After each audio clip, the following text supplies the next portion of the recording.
beyond the limits of perception, the constraints of science, and the potential for deeper understanding.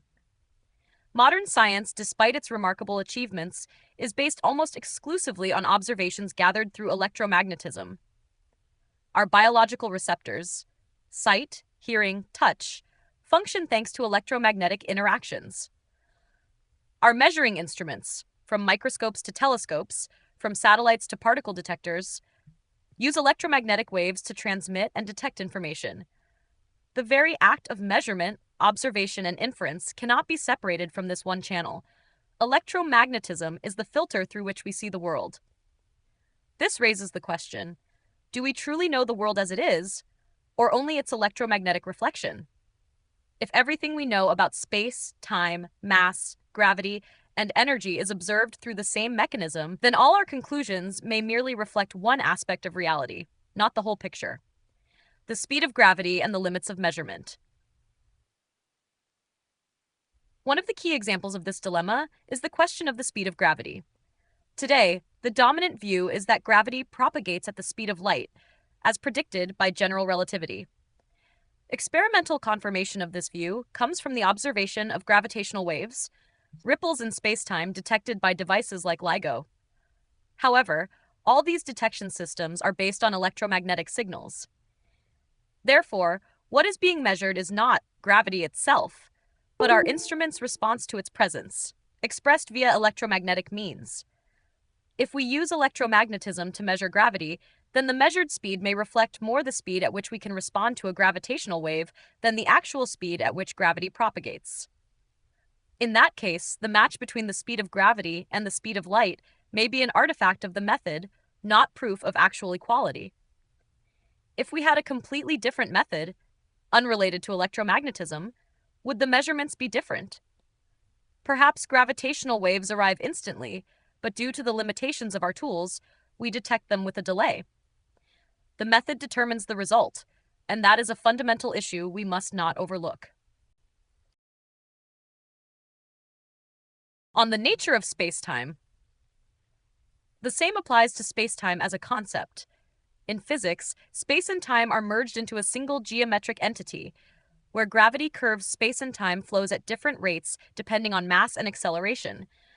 But what if this picture of the world is actually the result of how electromagnetism behaves in space and not a universal truth?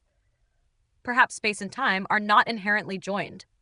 Perhaps they are independent phenomena that we perceive as unified only because the electromagnetic field behaves that way. Just as in a closed room, we always breathe the same air and perceive it as part of the space. So too does electromagnetism always exist alongside the space and time we observe, but that doesn't mean it defines them. On mathematics as a technology.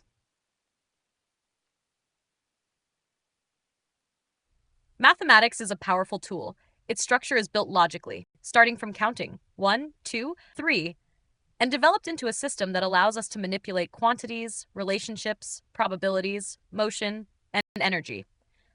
But mathematics is still our construction, not a discovered truth of the world. It didn't fall from the sky as the language of the universe. It was shaped over centuries, patched, and adjusted to fit our needs. There are things we cannot express mathematically without inserting special rules. Division by zero, complex numbers, irrational numbers, infinities, singularities. All of this suggests that mathematics has its limits, and that these limits often stem from trying to describe phenomena that may simply lie beyond its reach. It must therefore be said, mathematics does not necessarily lead to understanding, but to functionality. It allows us to create precise instruments, software, bridges, engines, and satellites, but not necessarily to understand why all of it works. Many technological systems function perfectly, even though we still do not know the fundamental nature of mass, time, consciousness, or space. The difference between knowledge and understanding. This brings us to an important distinction. Knowledge and understanding are not the same.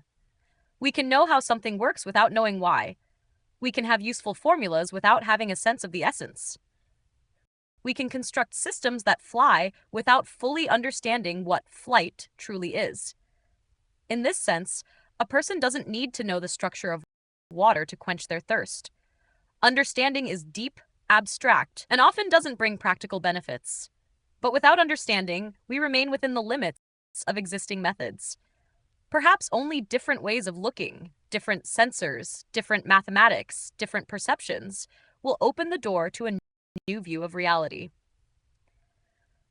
But that also carries a danger. Replacing practical mathematics, which allows us to live, create, and build, with an alternative one that may promise understanding but offers no application, would be meaningless. Knowledge of the chemical structure of water doesn't help if you have nothing to drink. Conclusion. There is no need to dismantle science, mathematics, or existing models, but there is a need to view them critically and openly. To not blindly trust the tools we've created because they are limited by the way we've developed them. Perhaps there is a deeper explanation of the world, but as long as we only use electromagnetism and the mathematical tools we've created, we will be looking through the same window from the same room. And that's why it's important to ask questions, to search for cracks in existing frameworks, and to have the courage to think. Perhaps we don't know everything, and perhaps what we don't know cannot be seen from within.